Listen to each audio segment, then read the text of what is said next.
تمام لوگوں سے کہا جس جس کے پاس ہے مال لگاؤ، اور ایک قافلہ روانہ کیا کہ اس کی آمدنی سے ہم مسلمانوں پر یلغار کریں گے۔ اچھا جی، اس قافلے کا مقصد یہی تھا، تجارت کے نام پر اصل فنڈز جنریٹ ہو رہے ہیں اس کے لیے۔ جی، یہ آج بھی ہمارے ساتھ جو کچھ ہوتا ہے نا، ہم نے آنکھیں بند کی ہوئی ہیں دنیا میں۔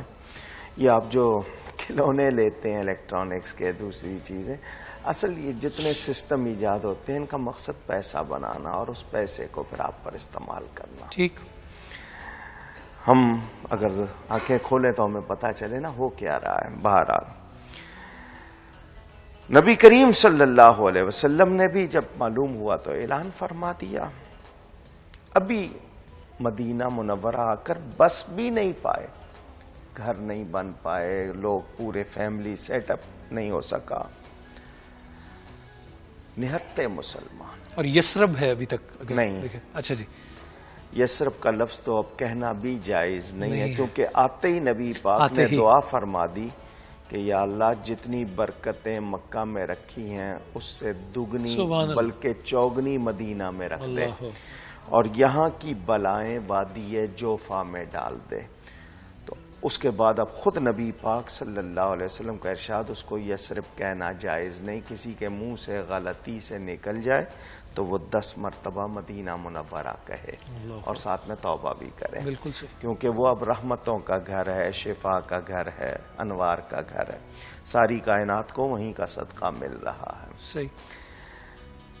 حضور اکرم صلی اللہ علیہ وسلم اعلان فرماتے ہیں تو بوڑھے، بچے، جوان، اچھا کسی میں تردد نہیں ہے، شکایت نہیں ہے، تیوری نہیں چڑھی، کیا ہے ابھی تو آئے ہیں اب بھی نہیں چین، لیکن سب اللہ کی راہ میں جس جذبے سے آئے، صف بن رہی ہے 313۔ وقت نہیں ہے لیکن میں آپ کو تفصیل کیا سناؤں، جو میں پورا واقعہ سناتا ہوں 2.5-3 گھنٹے میں، وہ جو یہاں چند منٹوں میں آپ کو بتانا ہے۔ بوڑھے بھی ہیں، بچے بھی، 6 زر ہیں۔ یہ ایک ویسٹ کوٹ ہوتی تھی لوہے کی، تاکہ کوئی تیر تلوار مارے تو جسم نہ کٹے۔ آج کے زمانے میں بلٹ پروف جیکٹ سمجھ۔ 8 تلواریں، 8 تلوار، 2 گھوڑے، 313 کا لشکر، زبانیں خشک، پوشاکیں دریدہ، پاؤں میں چھالے، لیکن ان کا بھروسہ سامان پر، تعداد پر نہیں تھا، نہیں تھا، اللہ اور اس کے رسول صلی اللہ علیہ وسلم پر تھا۔ یہ لوگ جس جذبے سے چلے، بچوں کے واقعات بھی ہیں، 2 بھائی معاذ اور معوذ۔ حضور صلی اللہ علیہ وسلم نے ایک بچے کے کاندھے پہ ہاتھ رکھا، فرمایا تم تو بہت چھوٹے ہو۔ وہ اپنی انگلیوں کے بل ایڑیاں اٹھا لی، پنجوں کے بل اونچا ہو گیا۔ سبحان اللہ، میں چھوٹا تو نہیں، یہ کیوں کر رہا ہے؟ وہ کیا تربیت ہے؟ وہ راہ خدا میں راہ خدا، جان دینے کی ایسی مائیں تھیں نا جنہوں نے ایسا ان کو تربیت دی۔ اور ویسے بھی اس بچے نے سچ کہا تھا، جس کے کاندھے پہ میرے نبی کا ہاتھ ہو وہ چھوٹا کہاں ہو سکتا۔ سبحان اللہ، سبحان اللہ۔ اس کے ساتھ ہی اس کا دوسرا بھائی کھڑا، وہ عمر میں اور چھوٹا، اسے فرمایا تم تو بہت زیادہ چھوٹے ہو۔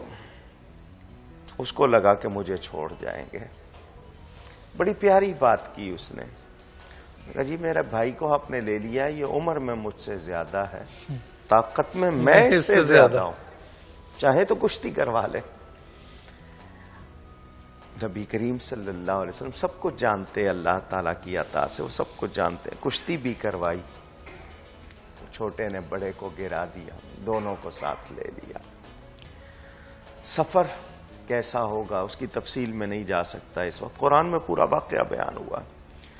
میدان میں تشریف لے گئے، اس کو اللہ تعالیٰ نے یوم الفرقان فرمایا، اس دن نے حق اور باطل کا فرق ہمیشہ ہمیشہ کے لیے واضح کر دیا۔ اب باطل کتنا ہی چمک کے آئے، کتنا ابھر کے آئے، غالب نہیں ہو سکتا، اس کی قسمت میں اب شکست، اس نے ہارنا ہی ہارنا ہے۔ رسول پاک صلی اللہ علیہ وسلم نے ایک دن پہلے میدان میں نشان لگا دیا چڑیات میں، کل یہاں ابو جہل کی لاش ہوگی، یہاں امیہ کی، یہاں عتبہ کی، یہاں شیبہ کی۔ ابو جہل کو بھی یہ خبر پہنچ گئی، اس کا رنگ خشک، زبان خشک، رنگ پیکا پڑ گیا۔ ہوتا وہی ہے جو یہ نبی کہتا ہے، دشمن ہے وہ جانتا ہے۔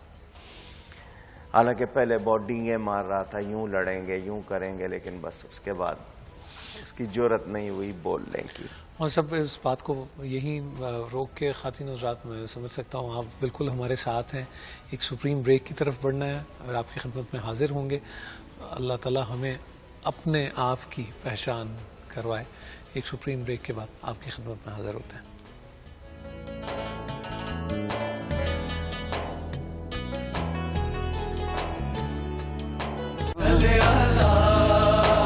چھا گیا نور رمضان